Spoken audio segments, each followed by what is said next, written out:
Welcome to another episode of Waves of Wisdom. In this episode, I'm going to talk to someone who is a well-known professional speaker from Spain, who is the president of Professional Speakers Association, who has years of experience in the hospitality industry, hotel management, and she has turned around her life and became a professional speaker. All the way from Spain, while we are recording this in Maldives, I would like to welcome my friend Marta Pardo from Spain. Hi, Marta. How are you? Hello. Thank you, everybody. Thank you very much, Iyaz, for having me here in this beautiful place, which is the Maldives Islands. I love it. Yes. Marta, just to start with, can you tell our audience what you do in your life at the moment and what was your background a little bit? Yeah, it's a very good question. At the moment, as you said, well, I'm Yeah. international speaker in English, French, of course, Spanish.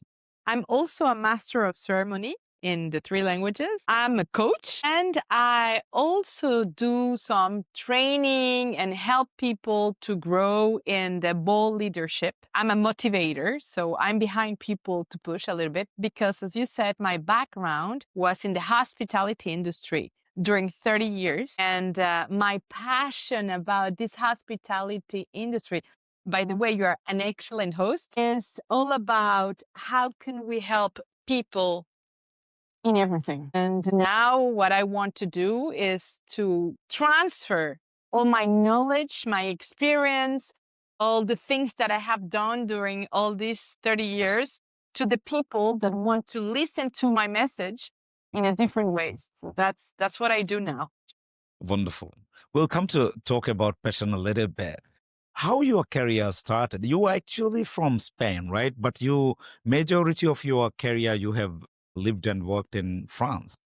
Well, yes, exactly. How did that happen? It's a big story. Well, I'm going to tell you the story. Yes, actually, I'm from Spain. I was born in Spain. Mm. I was raised in Mexico. I did my studies in Mexico. And when my grandfather died, we moved back to Spain. And I also studied in Spain. And when my grandfather said to my father, now you need to take care of the business, we went back to Spain. And finishing my school at the university in the hospitality industry, they said, we are going to recruit people from Mexico to go to a beautiful place, which is Orlando, Florida, USA, to work for the best company I ever worked. It's Disneyland, Okay. Walt Disney Company. And when I was working in Walt Disney Company in Orlando, Florida, I met a person, which became my husband after, and he was French. So they say,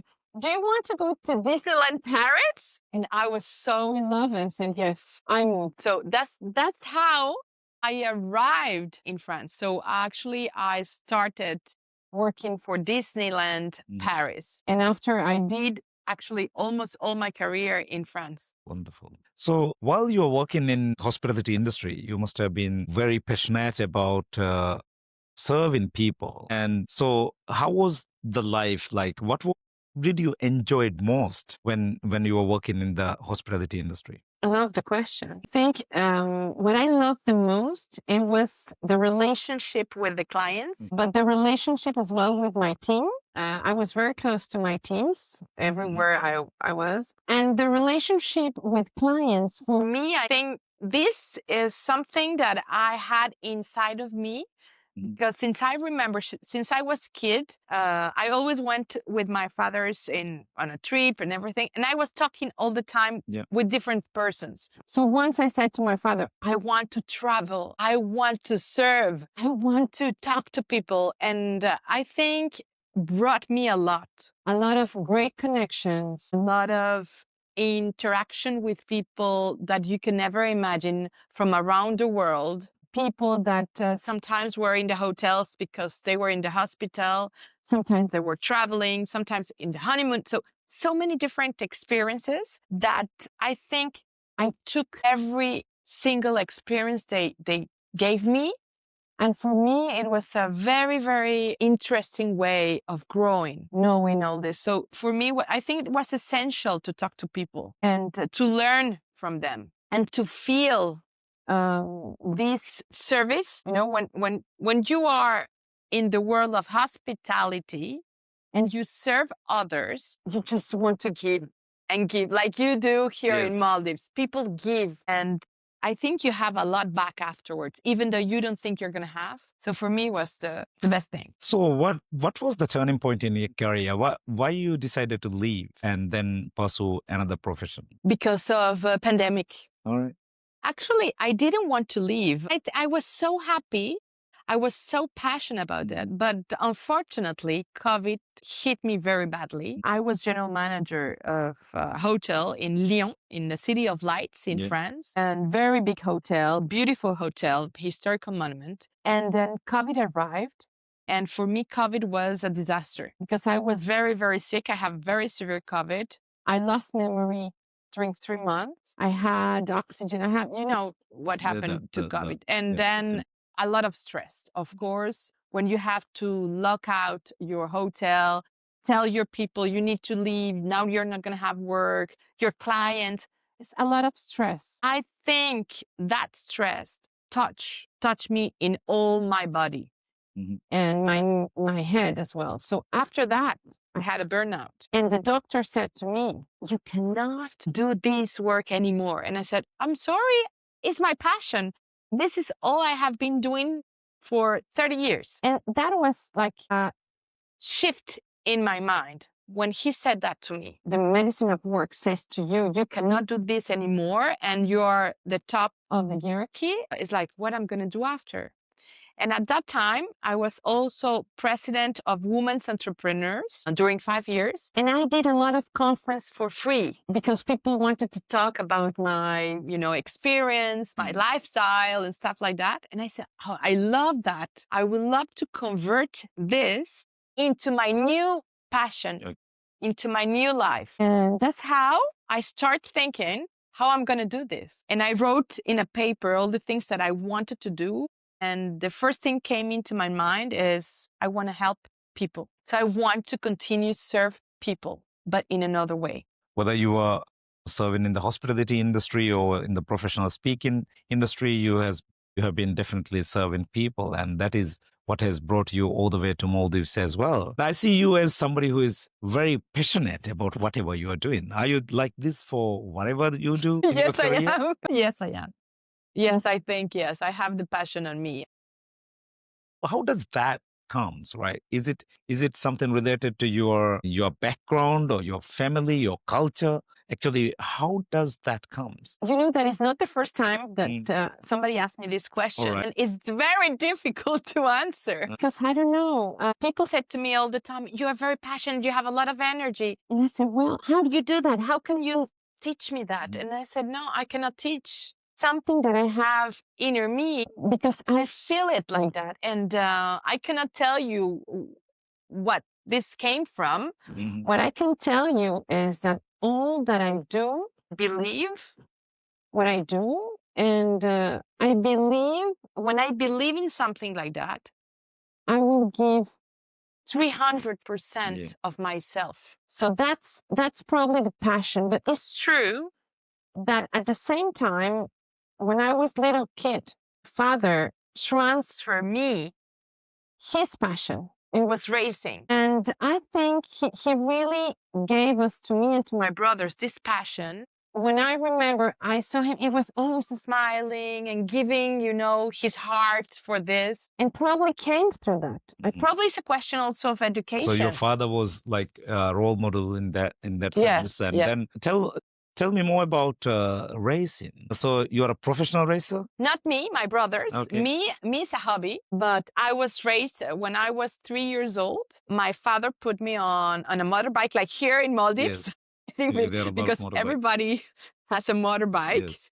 And my father put me in a motocross because his passion was racing. He was an entrepreneur, but his passion was racing. And he said, I'm the first girl, so has no boys at that time. So I think he said, okay, never mind. I don't have a boy, but I'm going to put her. And he put me, and he really teach me everything about racing and why he loved that. He loved cars and the speed and to feel, this adrenaline, positive adrenaline. And that's how I start racing in this motorbike. Then after, it was go-karts. And then after, my second brother arrived. And then they said, Marta, thank you very much. Now you're going to be the chronometer. So that's why I'm not a professional. I think for a Spanish culture, woman was not the one who had to race.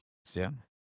So that's why I'm not a professional. Definitely I race. So I race in different professional races, but as an amateur, not as a professional. Do you do it even now? I did my last race. It was the Paris-Dakar racing is in the desert. And it's a rally. Desert race. Yeah. Yes, like with the racers. And I did in 2021, I did my last race. Okay. And I was on the podium, third position in All my right. category. Okay. So now you are passionate about your professional speaking, right? How does that you feel this is serving you a bigger reason or purpose than just enjoying your passion? I think this for me, what is important now is to really give my knowledge of my experience as a leader in the hospitality industry, as a person that worked for others, a person that gave everything for just to be happy and to enjoy life. That's one thing. Secondly, at the same time, when you transfer that knowledge, you also want to give your experiences, because when I was very young, nobody told me how to do this or how to not to do that. And I think if I have the little chance, even if it's 1% of chance, to give to someone this hand, to hold the hand of someone that nobody hold me, I think that's what I'm here. So if I can deliver a message to someone like today, for example, okay, and the other person will say, what Marta said touched me and help that person, I think that's why I'm doing this now. So basically you want to transform other people's life, I guess. Yes, I think it's more than transforming. It's probably is getting into their heart, because it's not just transform yourself like a person, like a human being, but it's also like in a daily basic, I don't know how to say that. What will be the word? Let me think about the word. More than transforming is something people can apply daily in their exactly lives to make their lives better a little bit, I guess. exactly. Yeah. Yes, easier. And why should you have to put yourself in an obstacle if somebody can give you a hand and probably avoid that obstacle, and probably you will have it after. But at least, to help someone to do that. So you think now this is your passion in life? Yes, definitely. All right. So how does this works now?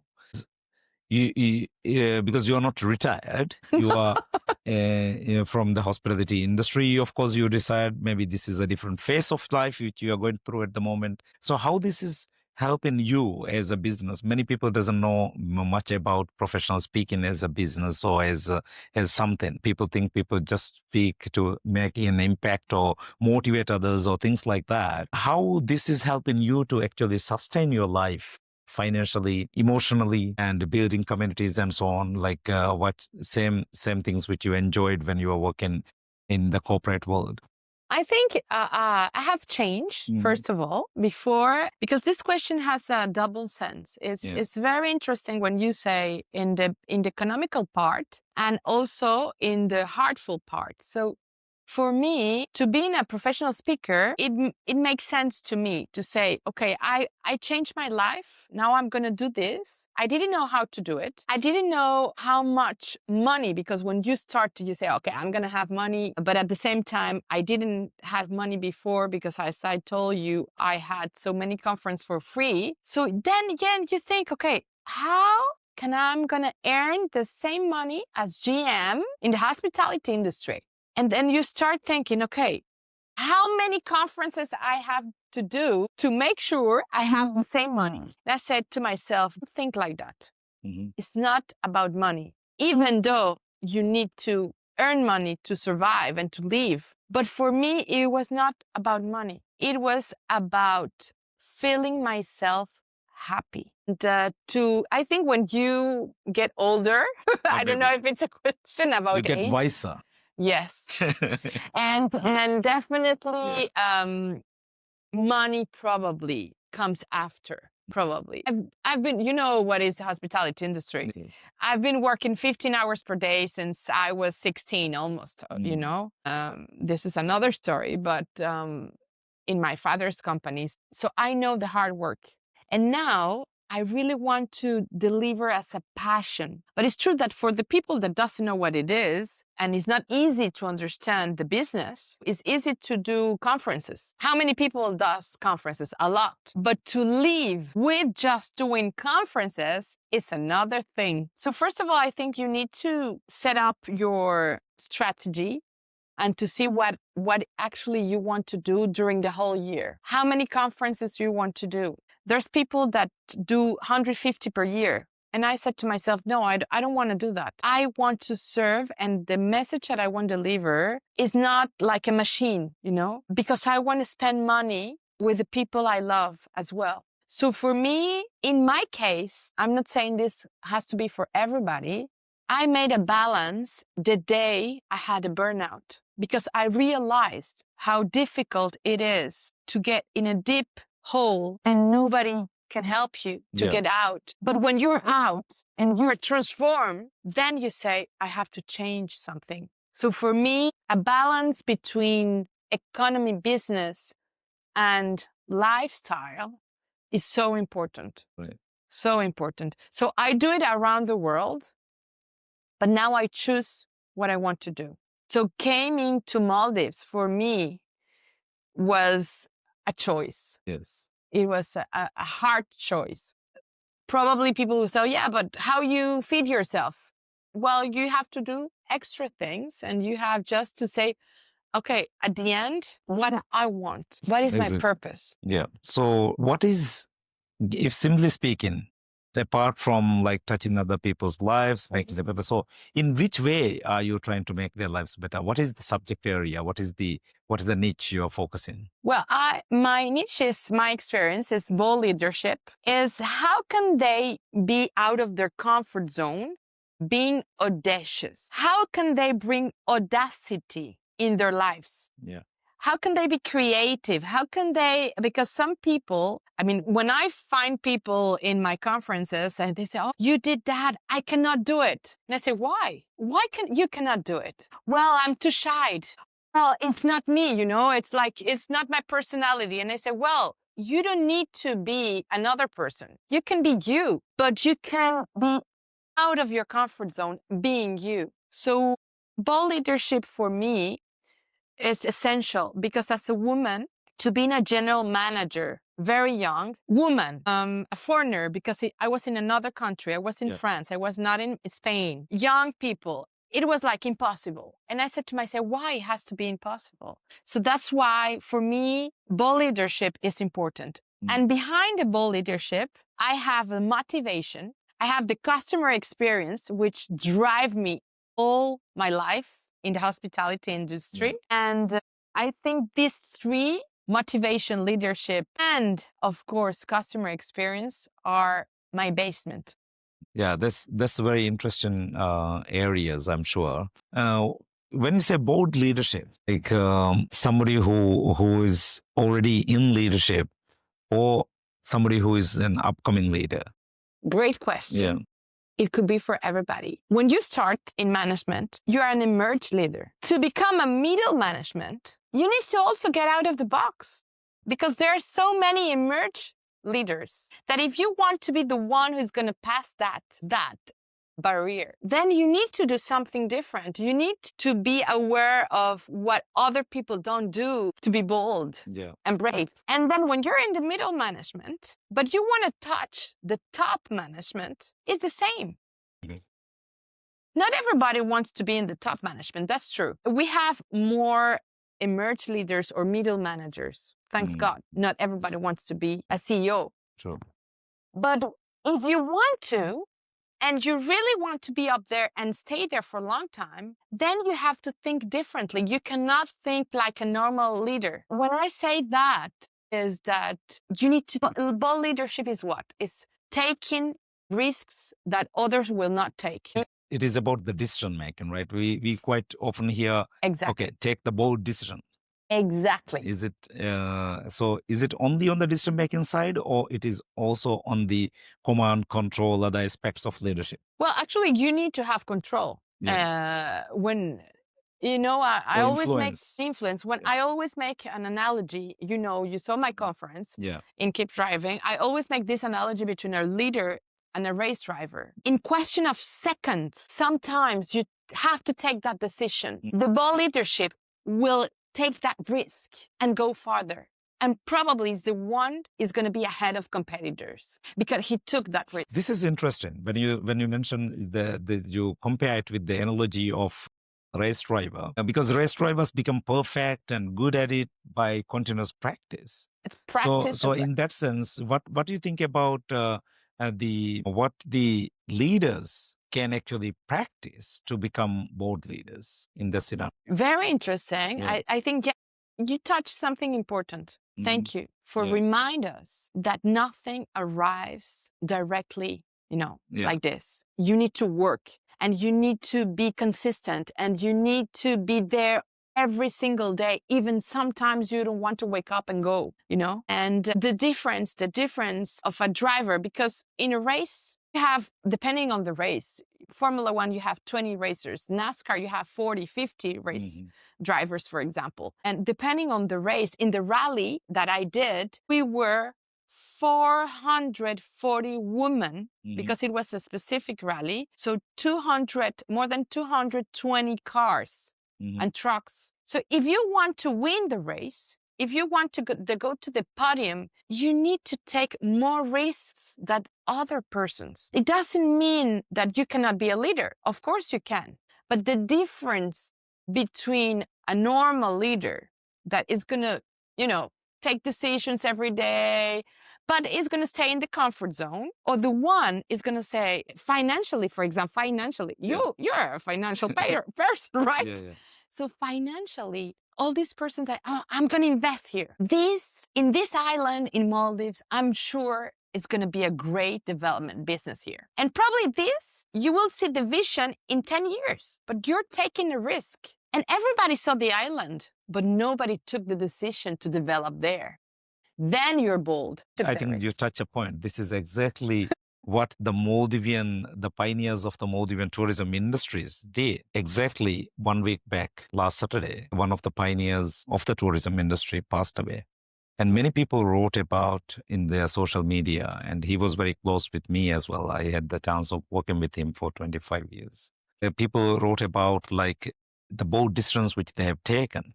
And one of the bold decisions they really took was actually starting the tourism itself. I don't know if you're aware, during late 1960s, the Modi's government together with UNDP did some research and studies to find if tourism is feasible in Maldives.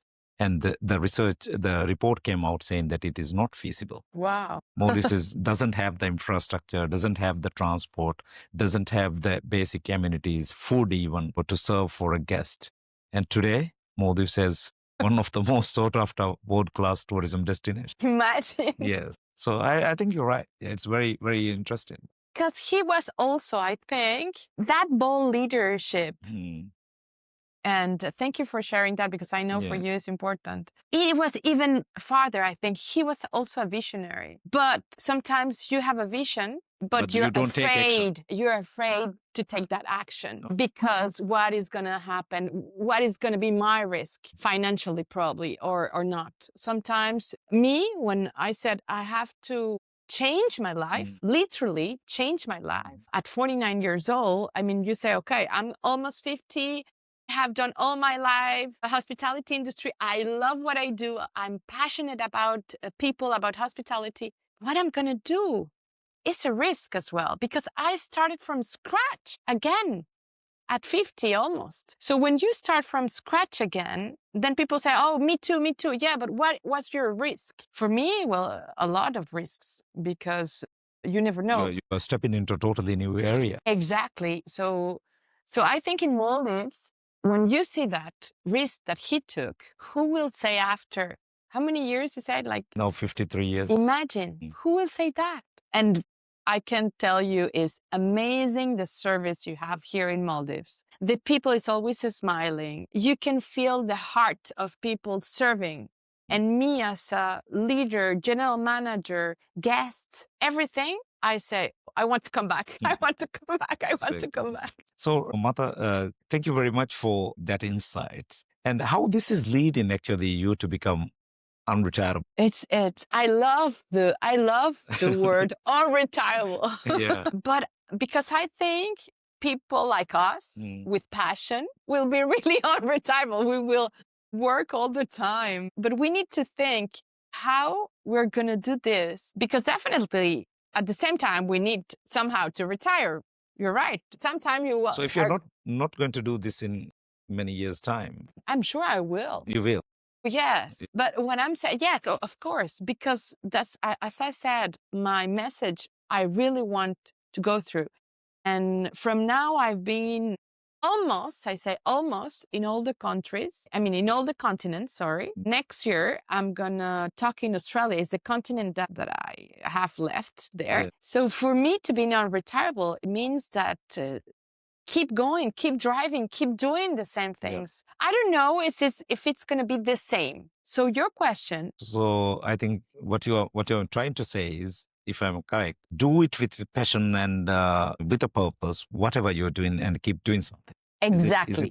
And keep doing it, keep driving. But probably because, of course, when you are 50 or you're 60 or you're 70 or 40, you're not going to do the same way because you don't have the same energy probably at 70 years old. So that's why I love the unretireable, because somehow physically you cannot, but mentally you can. So you can do so many things now. Look at the AI. How many things we can do that transform in 5 years' time since COVID all ourselves. It's amazing. So I think now we are all unretireable. Exactly.